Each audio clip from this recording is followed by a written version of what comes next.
Arrancando la entrevista en el programa del día de hoy, estamos con el doctor Rey Salazar, médico otorrino laringólogo. Él nos va a explicar exactamente cómo, por qué y desde cuándo podemos perder la audición. Cuéntanos, Rey, ¿qué cosa es la sordera y cuál es la diferencia entre sordera e hipoacusia? ¿O son términos que se pueden usar en simultáneo?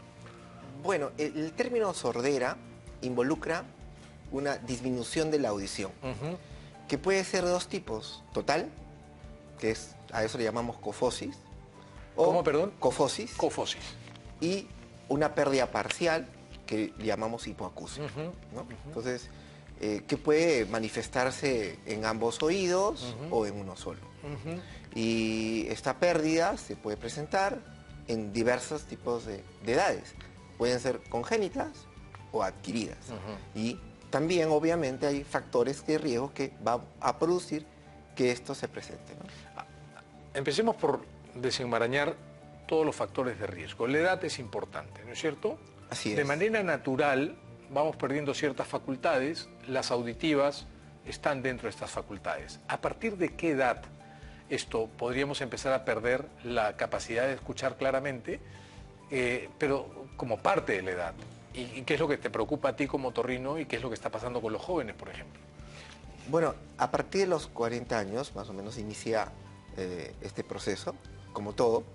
Se van perdiendo células, se van perdiendo enlaces dentro del oído interno y de la vía auditiva, y eso conlleva a un deterioro auditivo, a una hipoacusia. ¿Esto podríamos postergarlo? ¿Podríamos frenar este proceso? ¿Podríamos hacerlo lo menos intenso o serio posible, de alguna manera?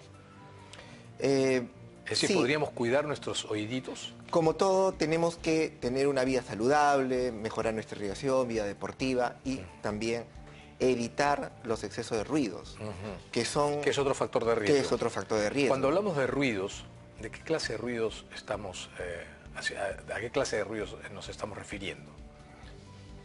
El medio en el cual nos desarrollamos, tenemos máquinas, equipos que están constantemente prendidos y que pasan los niveles normales. O sea, digamos, el medio no solo en el que vivimos, sino el medio en el que trabajamos. Así es. Por ejemplo, en lo que es un hospital, sí, los médicos que trabajan en las unidades de cuidados intensivos están más expuestos justamente a pérdidas auditivas por estos ruidos de los diversos tipos de sensores, máquinas que están ahí. Pero no son ruidos muy altos, ¿no? Pero obviamente todo va sumando, ¿no? Claro, o sea, digamos, un ventilador mecánico o un intensivista que suena tss, tss, eso podría llegar... Eso, exactamente. O sea, no es solamente que sea intenso, sino que sea sostenido. Es sostenido en el tiempo. Mira tú. ¿Okay? Y, bueno, un taller de mecánica o planchado de pintura. Mecánica mayor. Entonces, un aeropuerto. Así es. Y también los tráficos que hay en el lugar. Y bueno, por ejemplo aquí, los trabajadores que están expuestos a los ruidos del ambiente. Sí, claro. Cuando Maggi nos grita a todos, nos hace un trauma acústico. Tengo una pregunta con respecto a Lima como ciudad. ¿Qué tan nociva para nuestra salud auditiva puede ser una ciudad como la nuestra, en donde hay uso y abuso de claxon, por ejemplo, y ni decirte Huancayo? El año pasado estuve en Huancayo caminando por la avenida principal de Huancayo, que es un caos total, y el ruido del claxon era ensordecedor. Pareciera que si no tocan claxon, el motor no funcionase. ¿Qué pasa? ¿Cómo estamos nosotros en comparación al mundo hablando de salud auditiva como un problema de salud pública? En general, el nivel que se debe permitir, por lo menos para evitar el daño auditivo, en el ruido no debe pasar los 85 decibeles. Pasado de eso, causa un daño auditivo. ¿Cómo no? El ruido puede causar daños con menos niveles de otro tipo, pero auditivo a partir de los 85 decibeles. En varias avenidas estamos en un promedio de más o menos 100 decibeles. Entonces, imagínense ahí las personas, los taxistas, la gente que conduce... El policía de tránsito. El policía de tránsito, el vendedor. Entonces, definitivamente, ellos van constantemente a recibir este estímulo y por largas horas, y definitivamente esto es dañino, ¿no? La historia familiar de pérdida de la audición, de hipoacusia, es decir, que hayan personas en la familia que no escuchen bien antes de los 40 años, ¿podría ser considerado un factor de riesgo? Claro, hay personas que tienen más tendencia familiar, ¿no? Para estos tipos de problemas de audición. El desarrollo del embarazo podría ser que tenga relación con la pérdida auditiva. Antiguamente había rubiola y el niño con rubiola congénita tenía 50.000 problemas, pero uno de ellos es que era sordo, ¿no? Claro, o sea, no solamente las infecciones que puede haber, ¿no? Que son una predisposición a tener este problema, sino también las condiciones. Un embarazo de riesgo puede terminar en un parto complicado y origina toda una serie de medicación que hay que darle, y probablemente cuando nace ya el niño va a ir a cuidados intensivos o le van a tener que dar una serie de medicinas que también aumentan los riesgos para eso. Así es. Medicamentos que podrían dañar la posibilidad de escuchar claramente. Uno de ellos son los aminoglucósidos, ¿no? Es un tipo de antibiótico, ¿no? Así es, un tipo de antibióticos y que se usa para infecciones urinarias o también en cuidados intensivos apenas nacen en los niños, ¿no? Sí. Entonces es un factor de riesgo. Obviamente también una serie de medicación para neoplásicos, antineoplásicos, ¿no? Entonces esos son factores. Qué interesante cómo la pérdida auditiva tiene sus características generales, ¿no? A lo largo de la vida, que se comparten, pero también por determinadas etapas de la vida hay ciertas particularidades, ¿no es cierto? O sea, el hecho de tener más de 40 ya te condiciona, el hecho de haber nacido con una mamá que tuvo una infección durante el embarazo podría aumentar el riesgo, que nacieras si tuvieras una infección de recién nacido, que afecte toda tu economía corporal, también los medicamentos, en fin, los jóvenes, que no solamente están expuestos a caminar por una ciudad que tiene pues un índice de sonoridad altísimo, sino que los jóvenes mismos tienen pues costumbres y hábitos que son poco saludables, ¿no? Así es. Como te manifestaba, se han hecho estudios, por ejemplo, en adolescentes en Argentina, y se ha visto que se ha triplicado la cantidad de pacientes que tienen problemas auditivos en estos adolescentes. ¿Cómo se va perdiendo la audición? En el caso de Juan, que todo el mundo le venía diciendo, ya no estás escuchando bien, ¿qué cosa es lo que vas perdiendo primero? ¿La capacidad de escuchar todo o la capacidad de escuchar cierto tipo de sonidos? ¿Cómo se da la pérdida auditiva? Comienza con una alteración en lo que es las frecuencias agudas, ¿no? Que son las frecuencias, digamos así, femeninas, ¿no? Y entonces comienza lentamente a tener a veces un ruido, un sonidito. Puede también sentir una sensibilidad a los ruidos, le molestan. Y paulatinamente comienza a tener una pérdida de la audición ya para las frecuencias agudas, ¿no? Entonces le habla, por ejemplo, es común que habla la esposa, que tiene frecuencia aguda, y que no le escucho. Pero a mis amigos sí lo escucho. Claro, pues yo y también, entonces se queja, ¿no? Bueno, eso me pasa desde los 30, ¿no? Claro, pues es que es difícil discriminar eso. Pero eso que tú me cuentas me pasa a mí. O sea, yo hay cosas que no escucho, menos por este oído que por el otro, pero hay cosas que escucho claramente, ¿no? Y yo pensaba que era por el interés que le ponía al tema también. Ahora, ¿en qué momento se vuelve esto ya una limitación para tu trabajo, para tu productividad? ¿En qué momento, pues, dependiendo de lo que hagas, por supuesto, ¿no? Claro, en las frecuencias, como te digo, hay agudas, hay graves y las frecuencias intermedias. Y las frecuencias intermedias son las que justamente afectan la comunicación. Porque están el hablar cotidiano se mueve por ahí. Entonces ya nos impide qué ha dicho, cómo no, qué fue, qué, y esto le incomoda. Claro, que no le pasa a Juan, pero ya, digamos, hay cosas que Juan ya no escucha que son más que evidentes y podrían ser oídas por cualquiera, ¿no? Explícanos, Ray, ¿qué pasa? Antiguamente los papás se daban cuenta de que el niño no escuchaba porque en una edad determinada pues no volteaba cuando lo llamabas o los ruidos fuertes no lo inquietaban.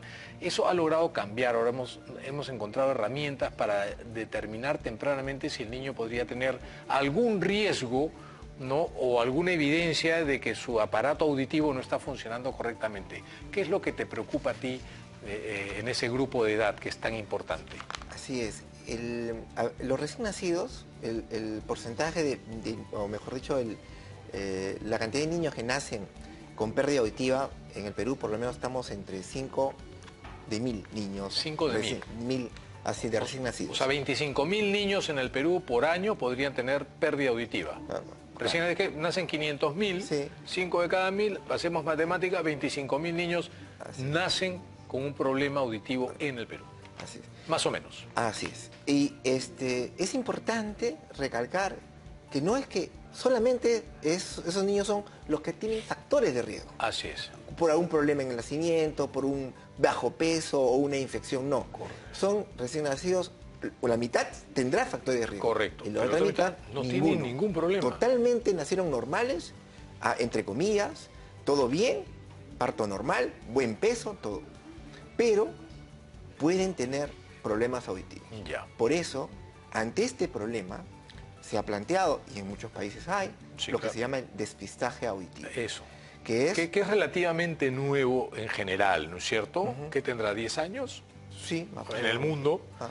Yo sé que en Argentina hay una ley que obliga a que se les haga el despistaje auditivo a los recién nacidos.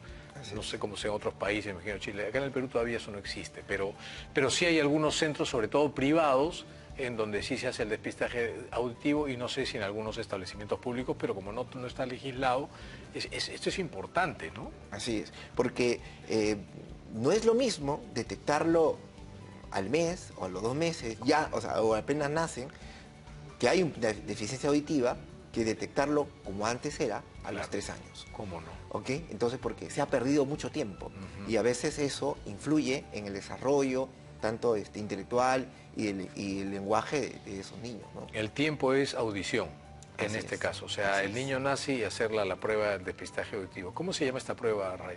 Es tamizaje auditivo. Tamizaje auditivo, así se debería pedir. Así Supongamos que un niño nace en un establecimiento público en donde no cuenta con el aparatito, que además es muy barato, ¿no? Si podemos construir un hospital, podríamos comprar un montón de estos aparatitos. Supongamos que no cuenten, ¿en qué momento debería hacérsele para que los papás, los que acaban de ser papás por primera vez o nuevamente, sepan que hay un tamizaje de despistaje auditivo? Así es. Este tipo de examen se usa un aparato llamado emisiones otoacústicas, es el examen que se le pide, en el cual se debe hacer pasado las primeras 48 horas de nacido. Porque cuando uno nace, el oído medio a veces tiene líquidos, Tiene y líquido, eso claro. pueden interferir un poco en el examen. Pero pasado este tiempo ya se le podría realizar. Y nos permite determinar si hay una pérdida profunda en estos niños. Si sale todo normal, se le repite a veces a la semana por una segunda vez, si es que sale anormal. Sí, pero- claro, si el resultado no hace el diagnóstico, pero sí por lo menos te da una señal de alerta Así y es. puedes intervenir temprano. Así es. Entonces, si sale normal, perfecto. Si no sale normal, se le tiene que repetir nuevamente por 2 veces más. Y si sigue saliendo anormal, se le hace ya estudios mayores que ya pueden ser potenciales evocados auditivos en este caso. Gracias por la aclaración, yo creo que es muy importante esto. Hablemos de Juan. Ya está sentado frente a ti, te dice, vengo porque todo el mundo me dice que soy sordo y hace poco me ha convencido que ya no estoy escuchando bien. ¿Cómo le haces el diagnóstico? ¿Qué pruebas? ¿Examen clínico? ¿Aparatajes? Cuando hay estos casos, bueno, comenzamos con la historia, cómo ha ido apareciendo esto, nos va orientando, examinarlo, ver cómo están sus oídos, están íntegros o no, que nos puede indicar cuáles son las posibilidades de si hay un daño en la parte externa, en la parte media o en la parte interna. Y después ya vienen los exámenes, ¿no? Los exámenes consisten desde una audiometría, que nos permite determinar el nivel de pérdida que tiene y verificar que sea una pérdida, en este caso, por lo que cuentas, una probable pérdida neurosensorial, que es del oído interno, y ver el nivel que tenga, leve, moderado, severo. Y de acuerdo a eso ir viendo. Podemos hacerle exámenes como logoaudiometría, que es un examen de discriminación. Correcto. Ya de la palabra, Correcto, para ver qué tonos, No basta escuchar. Claro. La audiometría me permite saber el nivel de audición.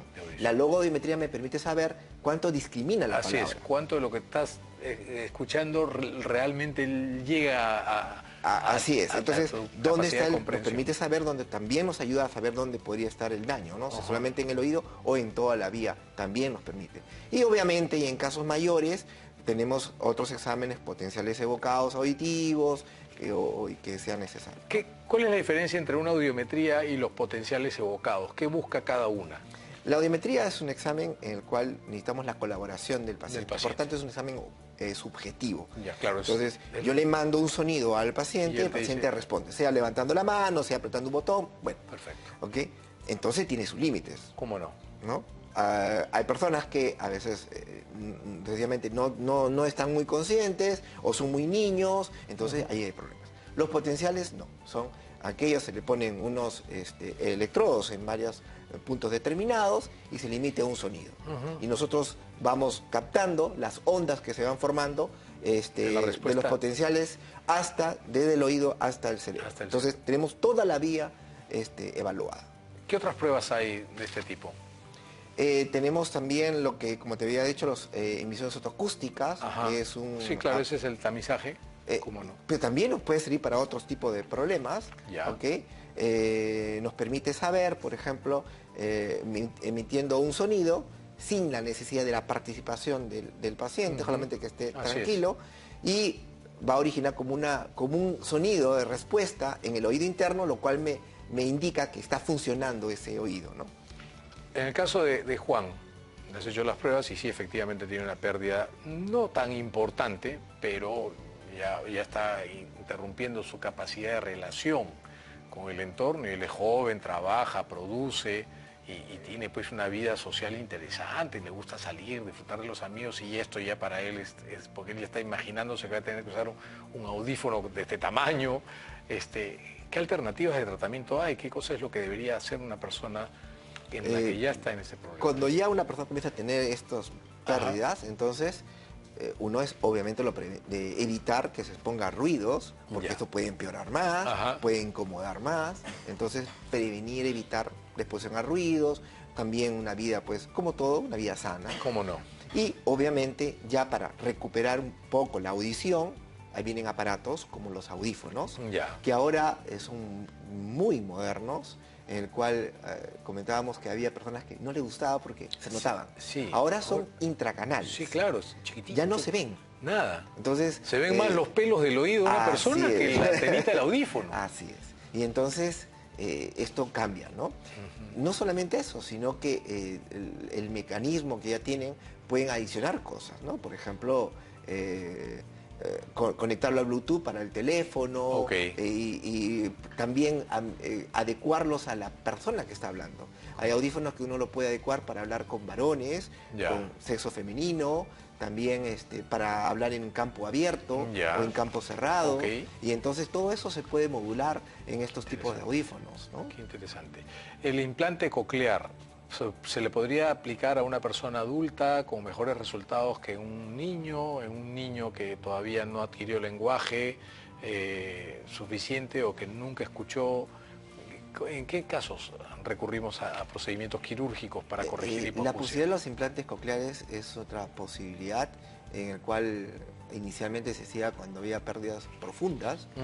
Actualmente ya esto está cambiando y cada vez se está acercando a pérdidas menores y se va dando actualmente para inclusive pérdidas no totales, ¿no? ¿Cómo no? Y se puede hacer inclusive bilateral.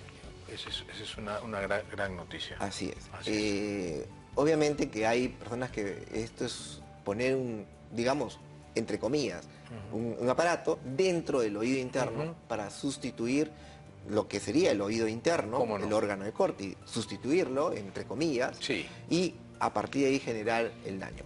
Siempre y cuando la pérdida sea en el oído interno, no en la vía. Porque si es en la vía, de nada va a servir. Entonces, eso se llama implantes cocleares. Y esos implantes, obviamente, se hace mucho en estos niños que se detecta. De hecho hemos tratado el tema no pocas veces y vamos a seguirlo tratando para dar una visión mucho más concreta de esta situación, pero creo que es importante saber que el oído lo podemos cuidar, lo debemos cuidar, es un problema de salud pública y tenemos que hacer algo para mejorar ciertas condiciones. Ray, te agradezco muchísimo.